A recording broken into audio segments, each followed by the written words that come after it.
Nous allons parler aujourd'hui de médicaments qui peuvent soigner, ou essayer de soigner du moins,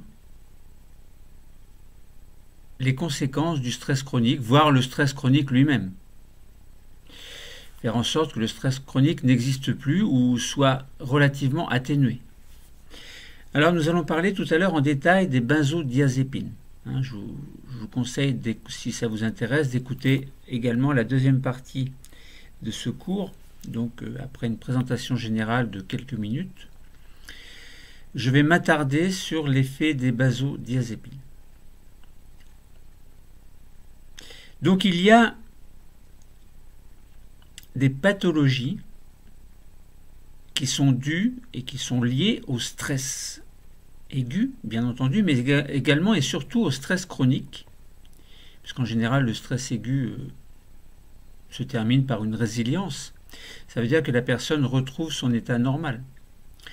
Mais dans le cas d'un stress chronique, bien que la plupart du temps, si l'agent stressant n'est pas trop autoritaire, entre guillemets, enfin autoritaire, c'est pas autoritaire, mais c'est pas trop marquant, eh bien, ça veut dire que le stress chronique est capable de résilience.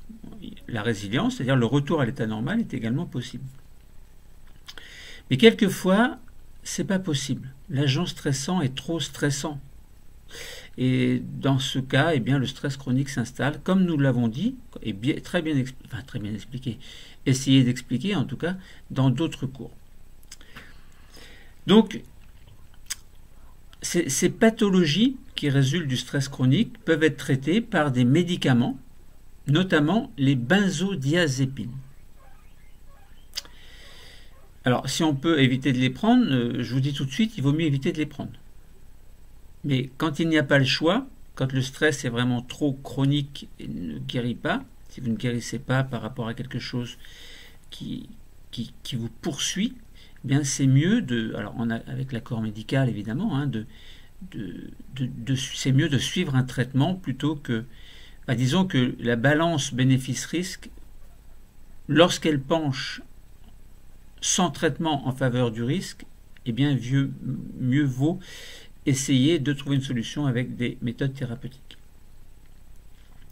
Donc cette médication va viser à essayer de rétablir le fonctionnement normal de l'organisme, notamment par exemple l'axe hypothalamo-hypophysaire, et on ajoute cortico-surrénalien également, puisque c'est au niveau de la glande cortico-surrénale qu'est sécrétée la cortisone, et c'est bien la cortisone qui est à l'origine de la pathologie. Et en théorie, on doit avoir une rétroaction négative sur l'axe hypothalamo-hypophysaire et même hypothalamo-hypophyso-cortico-surrénalien, mais dans le cas d'un stress chronique, il n'y a pas de rétroaction négative, donc de ce fait-là, la résilience n'est pas possible. Alors, le problème de cette médication, c'est qu'il y a des effets secondaires qui sont relativement importants et nous en parlerons longuement tout à l'heure. Donc il y a différents types de molécules. Il y a une vingtaine de molécules utilisées en France, en Europe et dans le monde, il y en a d'autres, mais qui ont toutes globalement la même action, parce que la molécule ressemble, enfin toutes les molécules se ressemblent, bien que les médicaments soient différents, portent des noms différents. Alors, donc on dit benzodiazépine. Donc on peut avoir des molécules souvent prescrites comme médicaments anxiolytiques. Donc on a par exemple, donc ces médicaments doivent leur nom à une structure chimique qui est commune.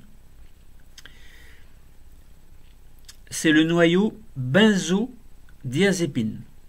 Alors pour les chimistes, vous voyez ce que c'est. Si vous ne voyez pas à quoi ressemble la benzodiazépine, enfin le noyau benzodiazépine, je vous invite à regarder sur Internet. Benzodiazépine.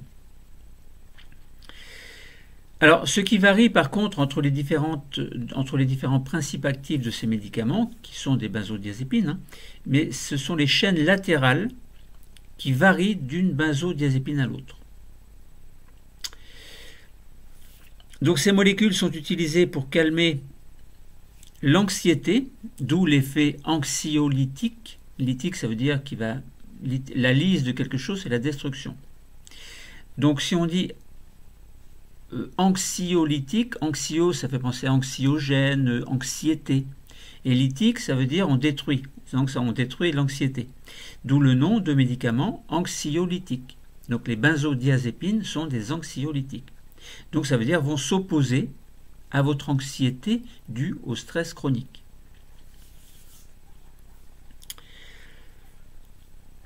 Vous pouvez avoir également, si vous êtes sujet au stress chronique, des agitations motrices exagérées et inadaptées. Donc dans ce cas-là, eh bien, ces molécules sont capables également d'avoir un effet qui va relâcher vos muscles. On dit un effet myorelaxant. Myo, ça veut dire muscle. Et relaxant, ça veut bien dire qu'on se détend. Donc ça veut dire qu'on détend les muscles. Donc ces médicaments ont un rôle à la fois anxiolytique, donc qui va lutter contre l'anxiété, et un rôle myorelaxant, donc qui va vous détendre. En fait. Bon. Alors, il y a également des effets que l'on peut appeler, on peut dire hypnotiques et amnésiants. Ça veut dire on oublie un peu les choses. Bon, hypnotique, amnésiant. Donc ça veut dire que il y a des risques, des bénéfices à prendre cette médication. Donc ça veut dire en gros que cette médication peut vous soulager, mais également provoquer des effets secondaires qui peuvent être importants. D'où le contrôle médical indispensable. Donc, l'action des benzodiazépines sur les neurones est bien connue. Donc, ces benzodiazépines, alors je vous invite à vous procurer donc des images sur Internet correspondant à des neurones cérébraux à GABA. GABA. Donc, vous allez pouvoir les repérer. Alors, sur le document qui est devant moi, ils sont en bleu et on peut les observer au microscope électronique à transmission. Je vous invite à vous procurer également l'effet des benzodiazépines sur une synapse entre un neurone à GABA et un motoneurone. Motoneurone, donc unité motrice, un neurone qui a tendance à faire en sorte qu'il y ait des potentiels d'action qui puissent exciter le muscle. Et vous verrez que les neurones à GABA, en fait, sont des neurones inhibiteurs qui empêchent justement les potentiels d'action et donc qui empêchent l'excitation des muscles. Donc procurez-vous ces différents documents qui vous rappellent la structure d'un neurone moteur qui fait une synapse avec des neurones à GABA. Alors, les benzodiazépines vont agir uniquement sur les neurones dont le médiateur est le GABA. Alors, le médiateur, c'est-à-dire le neuromédiateur. Et là, on pense à synapse. Donc, GABA, ça veut dire acide gamma aminobutyrique. Alors, peu importe, vous dites GABA. Et les neurones à GABA sont nombreux dans le cerveau. N'oubliez pas que ce sont des neurones inhibiteurs. Ça veut dire si vous mettez une synapse, si vous mettez en synapse un neurone à GABA, donc qui produit du GABA, avec un neurone moteur, donc avec le corps cellulaire d'un neurone moteur, eh bien, ces GABA vont vont empêcher le potentiel d'action d'arriver, de se former, de se créer, en créant ce que l'on appelle une hyperpolarisation. Alors, on a étudié dans d'autres cours ce que c'est qu'une hyperpolarisation, dépolarisation, potentiel d'action, etc., avec des jeux de Na+, K+, Cl-, qui entrent et qui sortent, etc., donc qui créent des potentiels de membrane de repos et qui peuvent créer un potentiel de membrane sous forme de potentiel d'action qui va se propager le long de la fibre neuronale, donc le long de l'axone en fait. Et pour aller jusqu'à l'arborisation terminale qui peut faire éventuellement une synapse avec un muscle pour faire en sorte que le muscle se contracte si par exemple de l'acétylcholine est libérée dans la synapse neuromusculaire. Donc je vous ai dit que les neurones à GABA sont nombreux dans le cerveau et ils sont aussi présents dans la moelle épinière. Dans la moelle épinière, alors ils sont impliqués dans le fonctionnement des synapses inhibitrices, comme je vous l'ai dit tout à l'heure. Alors vous pouvez vous amuser à vous procurer un dispositif expérimental approprié qui va vous permettre d'étudier l'effet des benzodiazépines sur un donc au niveau d'une synapse entre un neurone à GABA et un motoneurone dont l'axone est en contact direct, alors pas l'axone lui-même, hein, dont l'axone en fait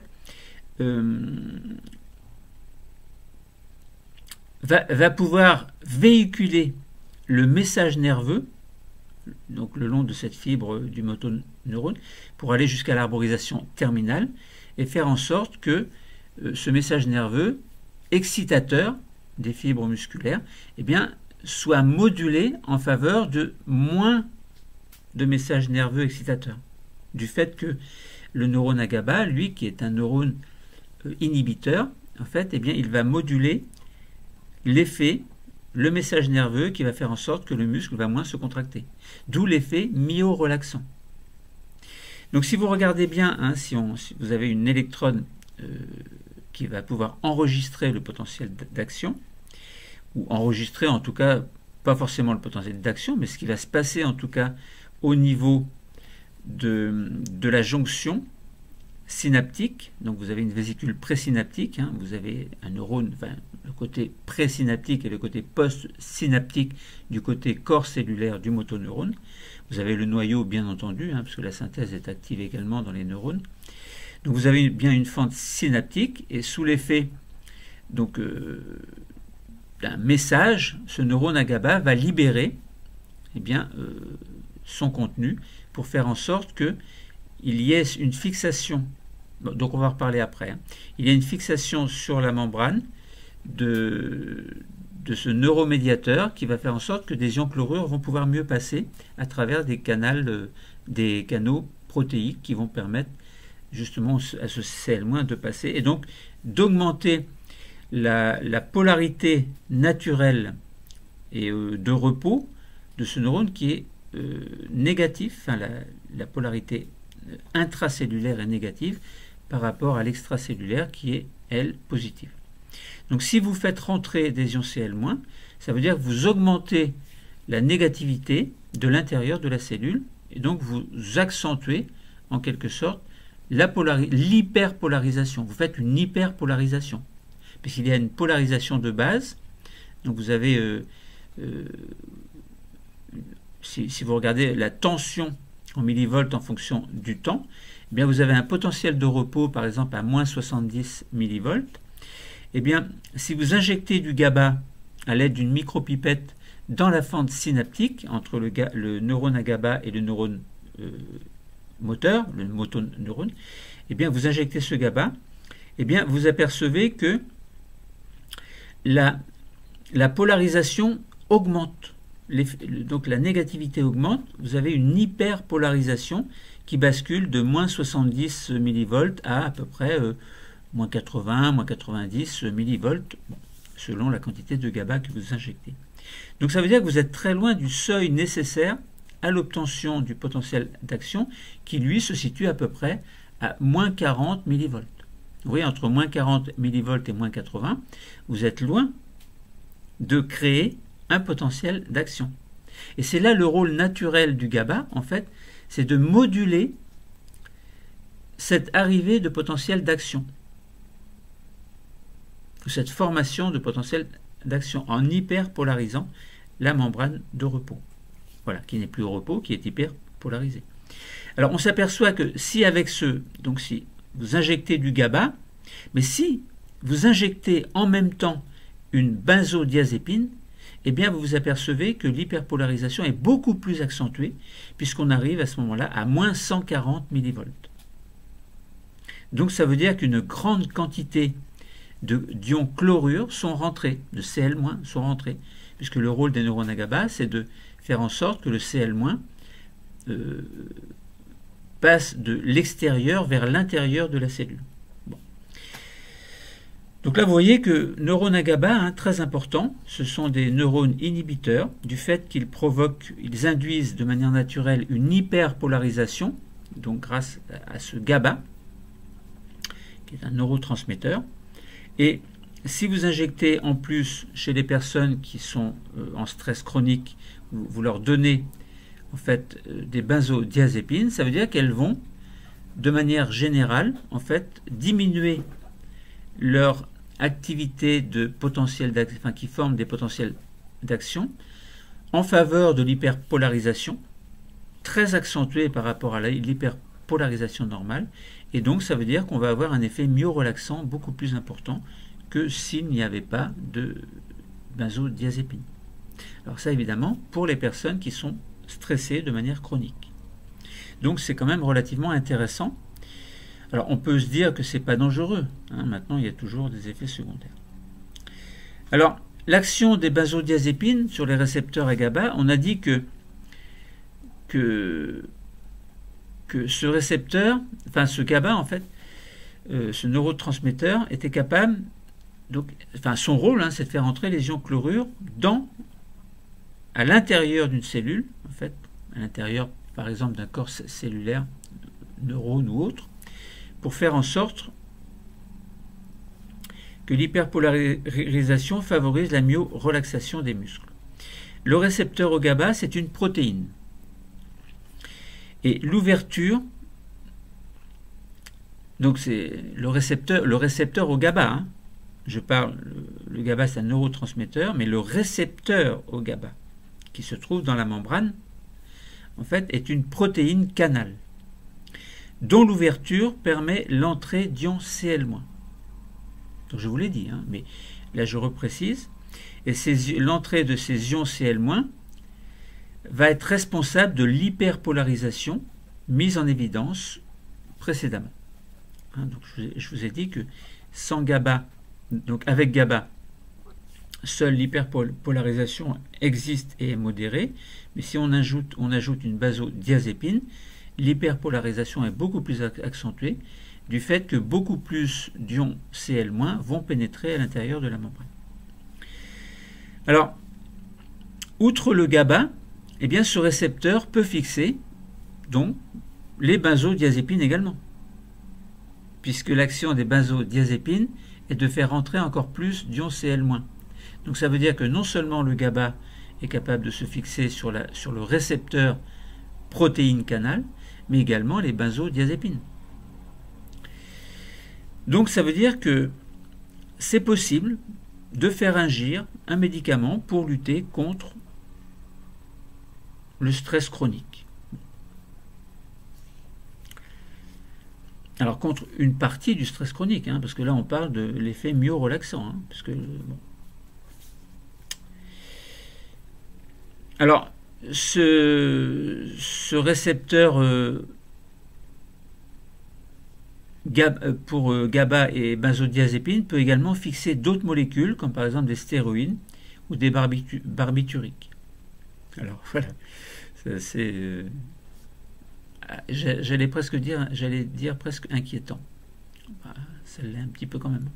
Donc les effets de cette fixation ont fait l'objet d'une expérimentation, puisque si vous procurez encore une fois un document qui vous montre les mesures de l'ouverture de la protéine canal en absence et en présence de benzodiazépine, vous voyez que l'intensité du courant entrant d'ions Cl- en fonction du temps montre que, eh bien, lorsque vous mettez du GABA seul, eh bien, l'intensité du courant a telle ou telle valeur naturelle, on a dit une valeur alors relativement négative, enfin, qui va vers le négatif puisque les ions Cl- entrent, mais si on ajoute de la benzodiazépine, eh bien on s'aperçoit qu'il y a beaucoup plus de négativité, donc ça veut bien dire que beaucoup plus d'ions Cl- passent dans la membrane, à travers la membrane.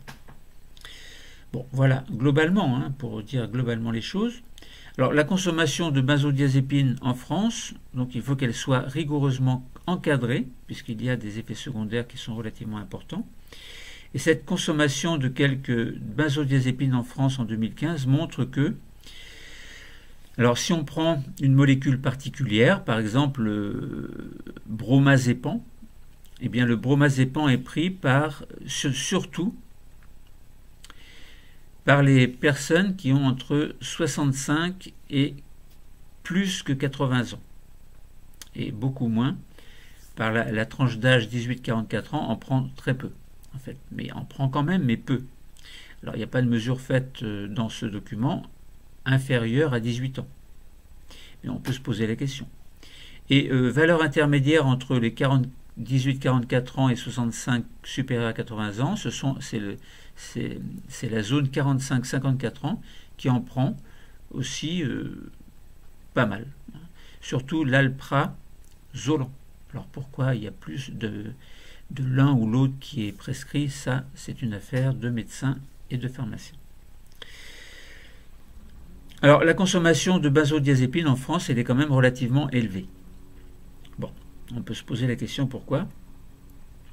Notamment quand on s'aperçoit qu'en 2017, eh bien, elle se situe au 2e rang en Europe. Bon, on ne va pas trop discuter sur la consommation de benzodiazépines. Je reparlerai tout à l'heure lorsque je vais m'attarder sur les benzodiazépines. Alors, donc,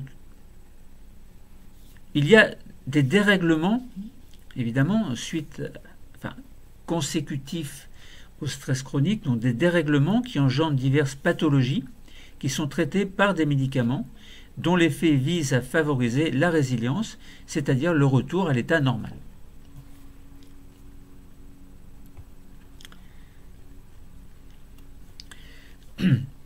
Alors la prise des médicaments, donc benzodiazépines, eh bien, donc, est possible dans le cas de l'anxiété. On en a parlé. Donc cette prise de médicaments doit suivre un protocole rigoureux afin de ne pas provoquer trop d'effets secondaires, ne pas prendre trop de risques, notamment d'autres perturbations, avec notamment une sédation et des troubles de l'attention, mais il n'y a pas que ça. Donc il faut être capable de comprendre, et on a parlé du GABA, donc capable de recenser et d'exploiter des informations sur le mode d'action des benzodiazépines pour montrer leur activation. Donc activation des récepteurs à GABA, donc qui est un neurotransmetteur inhibiteur du système nerveux, donc qui crée une hyperpolarisation qui va empêcher les potentiels d'action de se former, en fait, pour aller exciter par exemple un muscle. Donc c'est dans l'état normal, l'état naturel, le contrôle se fait bien. Il y a une régulation entre l'hyperpolarisation naturelle due à ces récepteurs GABA, à ces GABA plutôt, et la contraction des muscles, en fait. Puisque si par exemple vous êtes au repos, tous les muscles ne vont pas se contracter. Vous êtes au repos. Si par exemple vous êtes allongé, vous êtes détendu, eh bien on imagine qu'il n'y a pas de contraction musculaire. Donc ça veut dire que les GABA ont un rôle très important dans l'hyperpolarisation qui fait que le muscle est au repos, dans l'état naturel. Mais en tant que médicament, eh bien ces GABA, renforcés par l'action des benzodiazépines, eh bien, ont un effet mieux relaxant très important, plus ou moins important selon la dose que vous prenez. Alors, les benzodiazépines sont des médicaments de synthèse qui soignent le stress chronique, ou du moins qui essaient de le soigner. Donc ce sont des molécules psychotropes qui possèdent des propriétés pharmacologiques communes, on en reparlera tout à l'heure, anxiolytiques, sédatives, mieux relaxantes, anticonvulsives, etc. Mais elles ont comme inconvénient de perturber la mémoire. Alors je ne détaille pas trop pour l'instant. Elles baissent également les capacités d'attention et d'encodage de nouvelles informations. Alors ce n'est pas anodin, évidemment. Leur mode d'action est expliqué au niveau des neurones utilisant le GABA comme neurotransmetteur. Et en se liant au récepteur du GABA, eh bien, les benzodiazépines vont augmenter l'activité biologique de ce neuromédiateur et donc son action inhibitrice en hyperpolarisant davantage la membrane. Donc il y a de ce fait-là un effet mieux relaxant puisque les potentiels d'action ne se forment pas avec une intensité suffisante. Donc ça veut dire que les muscles se reposent plus. Donc les benzodiazépines amplifient l'hyperpolarisation due au GABA, on l'a dit, donc au niveau de motoneurones qui sont censés être des neurones moteurs, c'est-à-dire faire en sorte que les muscles se contractent. Donc ces derniers sont donc inactivés et ne conduisent plus de messages nerveux en direction des fibres musculaires. Évidemment, puisqu'il y a une hyperpolarisation, il n'y a pas de formation de potentiel d'action. Donc le message nerveux qui est codé en fréquences de potentiel d'action qui ont toutes la même amplitude, eh bien ce message nerveux ne se forme pas, ou très peu. Donc l'effet myorelaxant est observé et cette inactivation, elle repose sur la fréquence d'ouverture accrue au récepteur GABA, qui est une protéine canal. Le récepteur, attention, ne confondez pas récepteur et GABA. GABA, c'est le neurotransmetteur, et le récepteur du neurotransmetteur GABA, c'est une protéine canal qui est localisée dans la membrane cytoplasmique des motoneurones.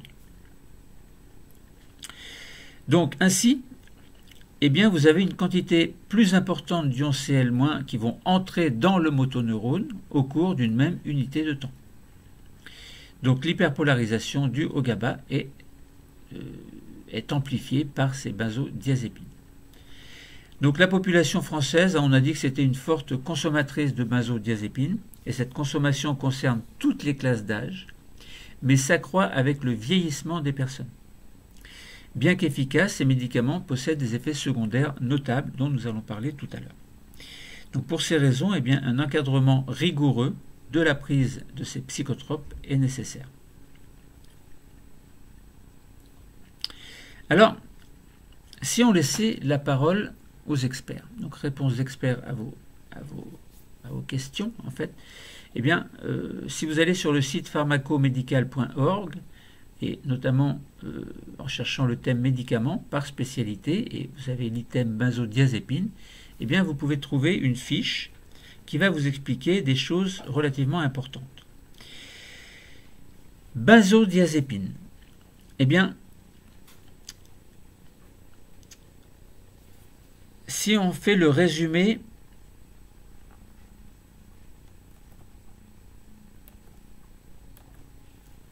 alors,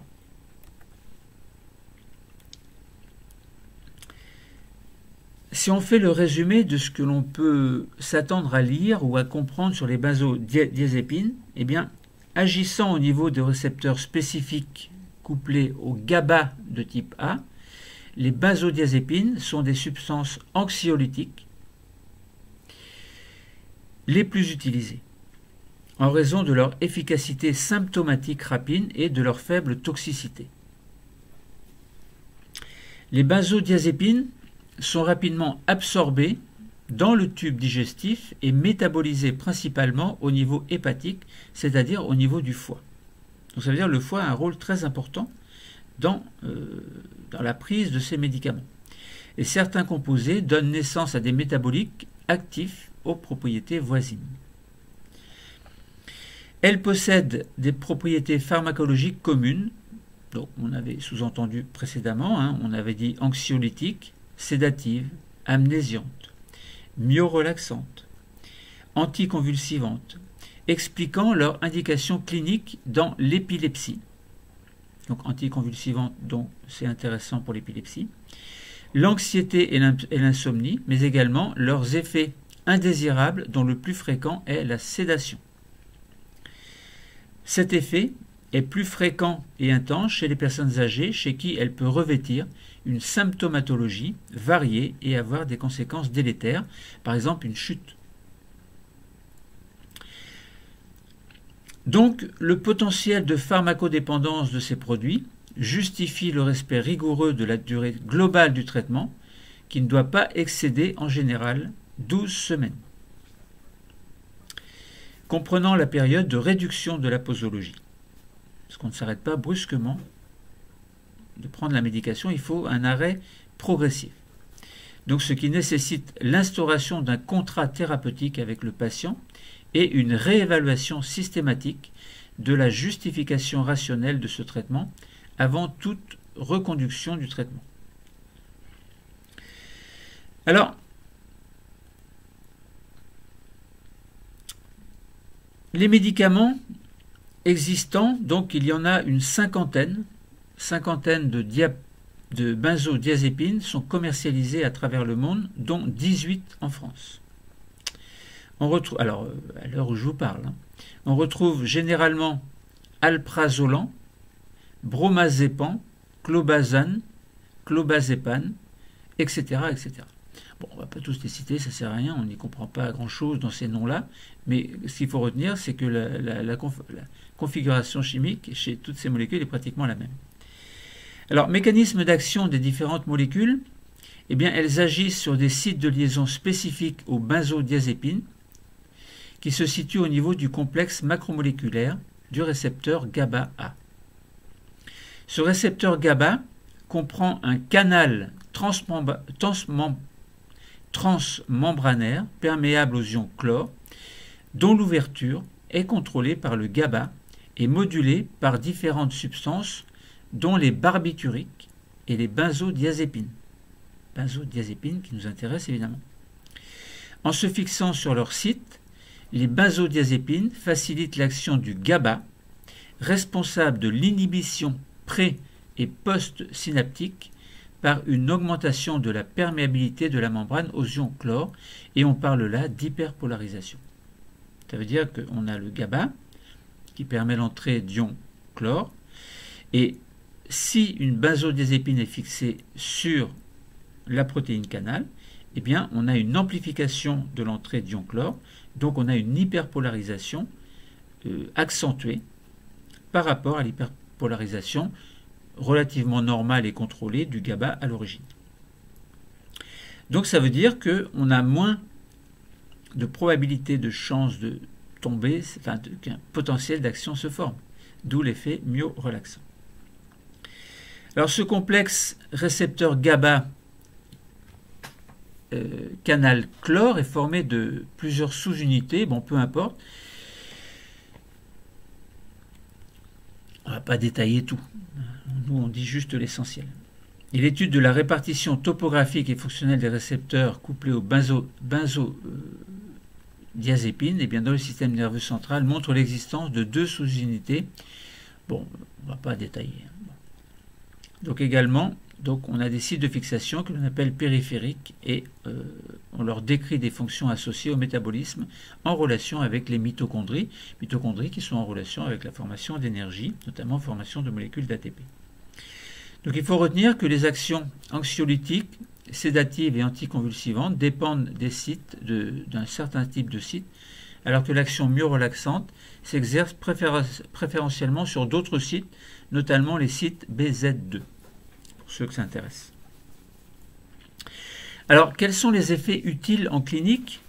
Eh bien, ces benzodiazépines sont employées dans l'anxiété primitive, c'est-à-dire anxiété généralisée, une angoisse aiguë. Aiguë, ça veut dire qu'il ne dure pas. Également employées dans l'anxiété symptomatique d'un autre trouble, par exemple un trouble névrotique, une phobie, une psychose, la dépression. Et donc, anxiété symptomatique d'un autre trouble permettant de réduire la composante anxieuse, d'où l'action anxiolytique, les troubles de l'adaptation réactionnelle et le stress post-traumatique. On avait parlé dans un autre cours de troubles de stress post-traumatique, qui est un cas particulier de stress chronique. Alors ces molécules peuvent être également utilisées dans les affections organiques où l'anxiété peut jouer un rôle étiologique ou aggravant. Elles sont indiquées également dans les réactions anxieuses du sevrage alcoolique,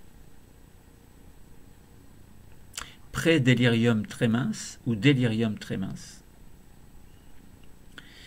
Et leurs propriétés myorelaxantes justifient leur utilisation dans les contractions musculaires importantes, notamment celles de l'épilepsie et du tétanos. Leurs propriétés sédatives et anxiolytiques sont utilisées en anesthésiologie et dans le cas de prémédication pour certaines explorations paracliniques, endoscopiques notamment. Alors, essayons de parler de pharmacodynamie des effets utiles en clinique. Les benzodiazépines possèdent des propriétés pharmacologiques communes, on en a parlé, mais on répète, anxiolytiques. On va en parler en détail.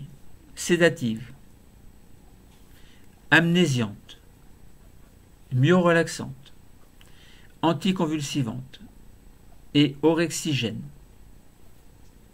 Le profil pharmacodynamique de ces produits est loin d'être sélectif et explique que ces substances entraînent également des effets latéraux dont l'intensité sera variable selon les sujets. Nous verrons ça tout à l'heure dans les effets indésirables. Alors, leur activité anxiolytique d'abord. Elle est réelle et elle est puissante. Elle se traduit par l'amélioration des manifestations psychiques, c'est-à-dire sensation de crainte irraisonnée, une tension également, un état d'alerte. Mais également, elle se traduit par l'amélioration des manifestations psychiques et somatiques. Psychique, on vient de le dire. Mais somatique, ça peut être par exemple hyperactivité neurovégétative. Cette action est rapide, donc c'est-à-dire cette action anxiolytique, elle est rapide et est vécue comme très confortable et reproductible par le sujet anxieux. Ensuite, l'effet sédatif, c'est quoi?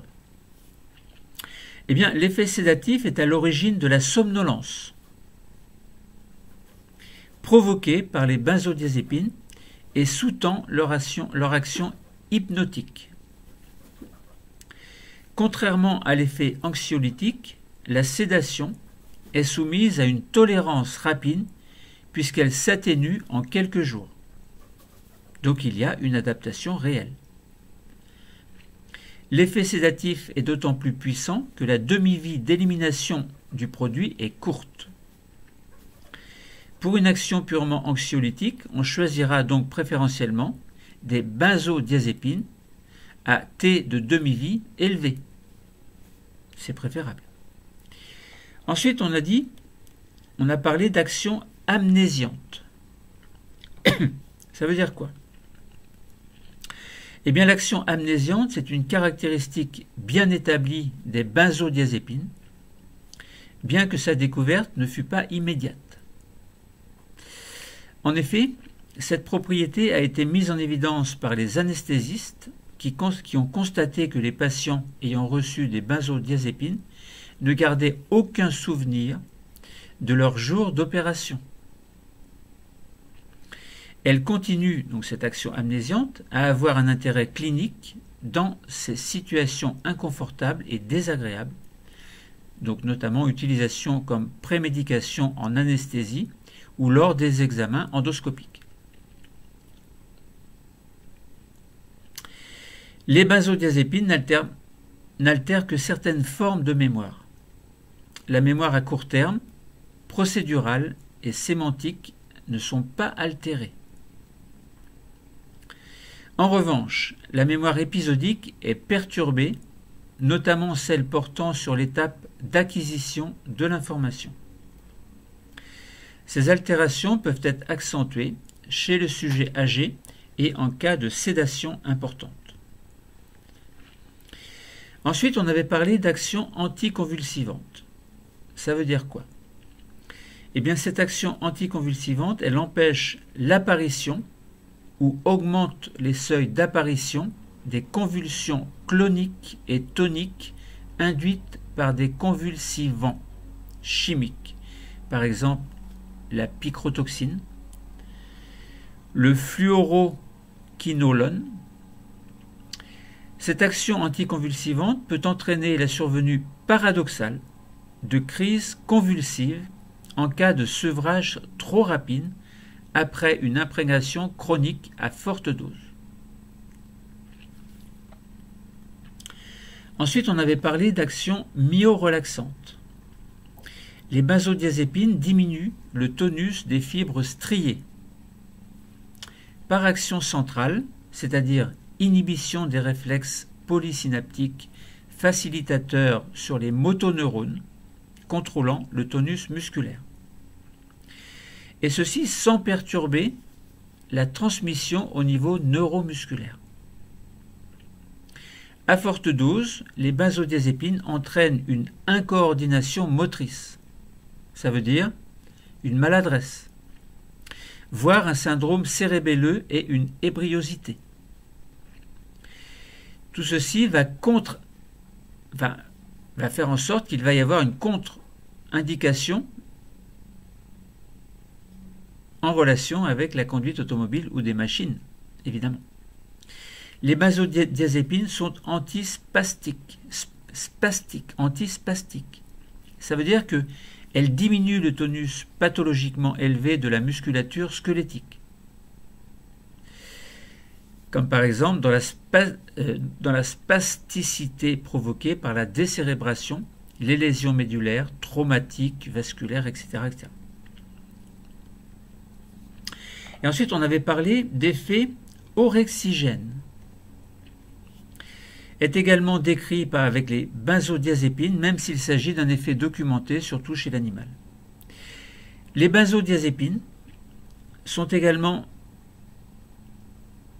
des effets dépresseurs respiratoires, effet peu marqué chez le sujet sain, mais aux conséquences plus préjudiciables chez les patients insuffisants respiratoires, BPCO par exemple.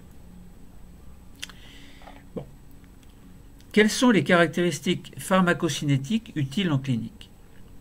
Eh bien, les benzodiazépines utilisées comme anxiolytiques se caractérisent par une vitesse de résorption rapide et une demi-vie intermédiaire ou longue permettant de couvrir le nictémère. La liaison protéique des benzodiazépines est forte et se fait principalement sur l'albumine. Elle n'entraîne toutefois pas de risque d'interaction majeure sur les sites de fixation du fait du volume de distribution élevé. Ces benzodiazépines sont métabolisées au niveau hépatique, entraînant des métabolites actifs pour certaines molécules. Elles sont essentiellement excrétées par voie rénale.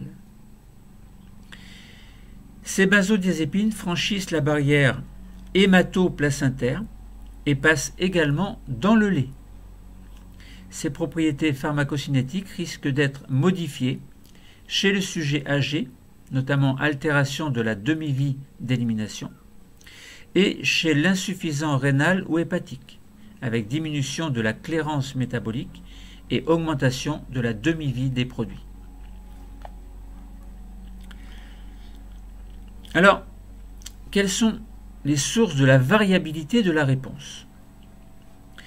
D'abord, interaction médicamenteuse des benzodiazépines. Elles ont été mises en évidence avec notamment 3 molécules. La clozapine, où il y a un risque accru de collapsus avec arrêt respiratoire et ou cardiaque. Donc effet secondaire quand même relativement ennuyeux, voire très ennuyeux. Donc l'interaction médicamenteuse des benzodiazépines, également avec la cimétidine, où il y a un risque accru de somnolence, notamment avec le diazépam. Interaction médicamenteuse des benzodiazépines également avec la phénitoïne. Donc il y a des variations imprévisibles. Ça c'est mon cobaye. Les concentrations de phénitoïne peuvent augmenter avec des signes toxiques, mais peuvent aussi diminuer ou rester stables, notamment avec le diazépam. Ensuite, toujours en relation avec cette source de la variabilité de la réponse, où on a vu les interactions médicamenteuses des benzodiazépines, voyons maintenant la réponse des populations physiologiques particulières.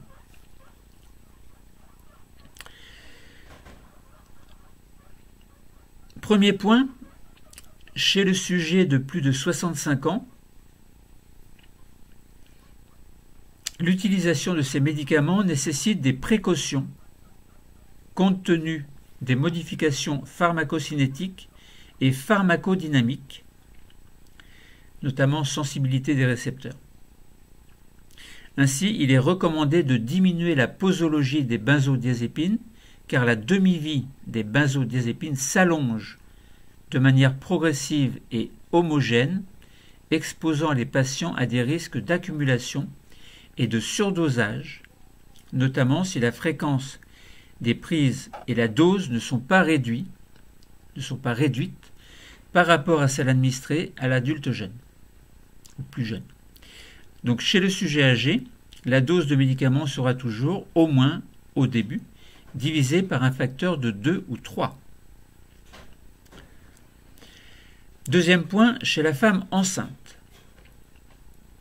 Les effets tératogènes n'ont jamais été clairement démontrés.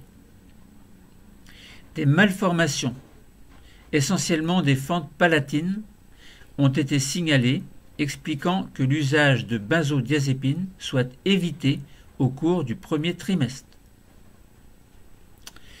La même prudence est de mise en fin de grossesse du fait d'un risque de syndrome d'imprégnation à la naissance, avec troubles respiratoires, apnée, hypothermie et difficultés à la succion, caractérisant le syndrome de l'enfant mou, le Floppy Infant Syndrome des anglo-saxons, voire un syndrome de sevrage avec agitation et convulsions, sevrage retardé pendant la deuxième semaine.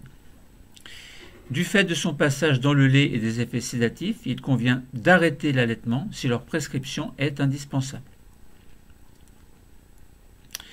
Quelles sont les situations à risque ou déconseillées? Les benzodiazépines sont contre-indiquées chez les sujets présentant une insuffisance respiratoire sévère et une myasthénie. Quelles sont les précautions d'emploi? La durée globale du traitement ne doit pas excéder en général 8 à 12 semaines, y compris la période de réduction de la posologie nécessaire pour éviter les phénomènes de rebond afin d'éviter la survenue d'une dépendance physique ou psychique avec les benzodiazépines. En raison d'un risque d'abus, la prescription de chlorazépate dipotassique est soumise aux modalités de prescription des stupéfiants. Aussi est-il préconisé d'instaurer un contrat thérapeutique avec le patient, notamment les plus à risque, avec antécédents d'alcoolisme par exemple ou d'autres dépendances. Les conducteurs de véhicules et utilisateurs de machines doivent être informés et sensibilisés aux risques possibles de somnolence, aux conséquences potentiellement dramatiques évidemment. L'absorption de boissons alcoolisées est formellement déconseillée au cours du traitement. Quels sont les effets indésirables? Outre la sédation, qui peut revêtir une symptomatologie variée, nous en avons parlé précédemment, les effets indésirables des benzodiazépines sont dominés par des troubles mnésiques et le risque de dépendance en cas de non-respect de la durée de prescription de ces molécules. Suivre le protocole médical. On peut avoir des troubles mnésiques. Premier point.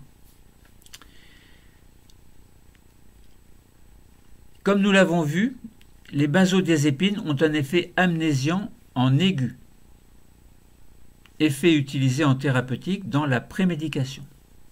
Cet effet peut cependant revêtir un caractère gênant en dehors de ces circonstances. Il s'agit essentiellement d'une amnésie antérograde qui survient surtout à des doses élevées dans les heures qui suivent la prise de médicaments. Les personnes âgées sont particulièrement sensibles à cet effet. Des cas de complications médico-légales, par exemple problème de soumission médicamenteuse, donc des cas de complications médico-légales de ces amnésies ont été signalés. Deuxième point, concernant ces effets indésirables, c'est la tolérance et la dépendance aux benzodiazépines. La prise prolongée de ces benzodiazépines expose les patients à un risque de dépendance, même lors de l'utilisation de doses thérapeutiques. Ce risque a été calculé et évalué à 10% si la durée du traitement est inférieure à 1 an et à 25 ou 50% si sa durée dépasse 1 an. La dépendance des benzodiazépines se manifeste par une dépendance psychique. Dépendance psychique. Développement d'une anxiété anticipatoire à la perspective de l'interruption du traitement, mais également il y a une dépendance physique. donc dépendance psychique et dépendance physique. Celle-ci se traduit par un syndrome de sevrage à l'arrêt du traitement. Celui-ci se distingue d'une simple réapparition de l'anxiété du fait de l'apparition de nouveaux symptômes. Alors, quels sont ces nouveaux symptômes? Alors, on peut avoir des manifestations psychiatriques. Par exemple, les symptômes seront des troubles du sommeil, une irritabilité, une anxiété, une tension, agitation, difficulté de concentration, troubles de la perception, attaque de panique, réaction psychotique, dysphorie, etc. On peut avoir également des manifestations neuromusculaires. Par exemple, des tremblements, des mouvements involontaires, des douleurs musculaires, une fasciculation, des convulsions. On peut avoir également des manifestations neurovégétatives, par exemple rougeur cutanée, transpiration, nausées, céphalée, vertige, palpitations, constipation. Et on peut avoir des manifestations neurosensorielles, par exemple photophobie, paresthésie, dysgeusie, donc goût métallique, hallucination visuelle, vision voilée par exemple.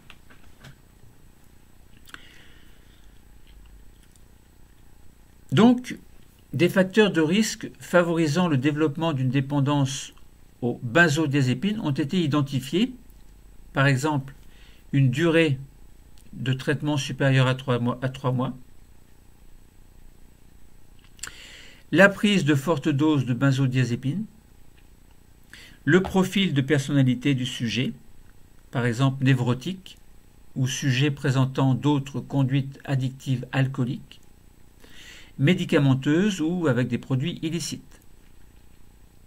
Il est conseillé de ne pas prescrire un anxiolytique plus de 3 mois et de pratiquer une diminution progressive de la posologie sur plusieurs jours afin d'éviter ce type d'incident. Alors, tout à l'heure, on a dit qu'il y avait des effets indésirables. On a parlé des troubles mnésiques, on a parlé de la tolérance et de la dépendance aux benzodiazépines. Passons maintenant aux troubles du comportement.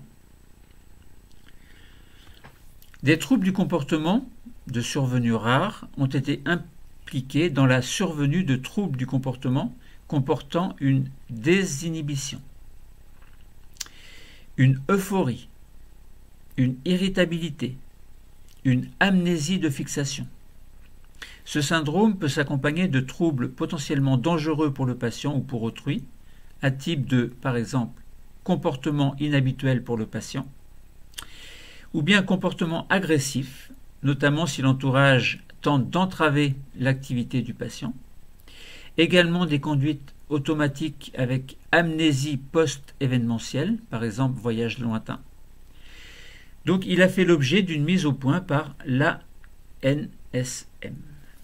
Donc c'est troubles du comportement. Alors, parlons maintenant de la surveillance des effets. Le suivi du patient reposera sur l'interrogatoire et permettra de déceler 3 points au moins. Déceler d'abord l'apparition de l'effet recherché avec disparition de l'anxiété après avoir vérifié l'observance. Deuxième point, on pourra déceler l'apparition des effets indésirables, par exemple l'apparition de somnolence, la notion d'amnésie, qui nécessiteront éventuellement une réévaluation de la posologie. Également, toujours sur la surveillance des effets, et pour essayer de déceler, on parle de justification ou non de la poursuite du traitement. Dans le cas d'une inefficacité incomplète, après un délai d'évaluation suffisant, une augmentation de la posologie, donc sans dépasser toutefois la dose prescrite évidemment, ou le recours à une molécule plus puissante pourront être envisagés. En aucun cas, l'association de 2 médicaments anxiolytiques ne saurait être justifiée. La durée du traitement sera limitée au strict minimum nécessaire et la nécessité de le poursuivre sera régulièrement réévaluée. Ceci nécessite une coopération étroite entre le médecin et évidemment le patient. Encore faut-il qu'il soit conscient. L'arrêt du traitement sera progressif par palier sur une période de plusieurs semaines. L'arrêt du traitement fera également l'objet d'une surveillance particulière si possible. Lors de l'arrêt d'un traitement prolongé par benzodiazépine, 3 types d'événements peuvent survenir. Le rebond, la récurrence et le syndrome de sevrage. Le plus précoce est le rebond, défini par la réapparition des symptômes initiaux, qualitativement identiques à ceux observés avant le traitement, mais d'une intensité majorée. Son délai d'apparition est généralement rapide, mais varie avec la demi-vie du produit. Il concerne aussi bien l'insomnie que l'anxiété. Cette symptomatologie est le plus souvent transitoire et s'amende en 3 à 4 jours. La récurrence, elle, se définit par la reprise de la symptomatologie ayant motivé la prescription initiale, par exemple anxiété ou insomnie. Elle est d'apparition plus progressive, cette récurrence, et plus tardive, 2 à 3 semaines à peu près. Et le troisième tableau est celui du sevrage, donc du syndrome de sevrage, qui peut emprunter une symptomatologie variée. Donc on en a parlé tout à l'heure dans le tableau donc des effets indésirables. L'ensemble de toutes ces réactions peut être prévenu en évitant l'utilisation de doses élevées, la prescription sur des durées prolongées, et en réduisant progressivement les doses par palier avant l'arrêt du traitement. Donc vous voyez que les benzodiazépines ont un rôle très important. Tout à l'heure, je vous avais lu donc le résumé de ce que j'allais dire par rapport aux benzodiazépines. Je vais vous en faire une deuxième lecture suite aux explications. Peut-être vous allez mieux comprendre en fait ce résumé. Agissant au niveau des récepteurs spécifiques couplés aux récepteurs GABA, les benzodiazépines sont des substances anxiolytiques les plus utilisées en raison de leur efficacité symptomatique rapide et de leur faible toxicité. Alors attention, je dis faible toxicité, je ne parle pas d'effets secondaires qui peuvent être très importants. Les benzodiazépines sont rapidement absorbés par le tube digestif et rapidement métabolisés principalement au niveau du foie, donc on dit au niveau hépatique. Certains composés donnent d'ailleurs naissance à des métabolites actifs aux propriétés voisines. Ces benzodiazépines possèdent des propriétés pharmacologiques communes. Alors on avait dit et on a décrit anxiolytiques, sédatives, amnésiantes, myorelaxantes, anticonvulsivantes, expliquant leur indication clinique dans l'épilepsie, l'anxiété également et l'insomnie, mais également leur effet indésirable dont le plus fréquent est la sédation. Cet effet est plus fréquent et intense chez les personnes âgées, chez qui elle peut revêtir une symptomatologie variée et avoir des conséquences délétères, notamment si par exemple la personne devait chuter. Le potentiel de pharmacodépendance de ces produits justifie le respect rigoureux de la durée totale du traitement qui ne doit pas excéder 12 semaines, comprenant la période de réduction de la posologie. Donc ceci nécessite l'instauration d'un contrat thérapeutique avec le patient et une réévaluation systématique de la justification rationnelle de ce traitement avant toute reconduction de traitement.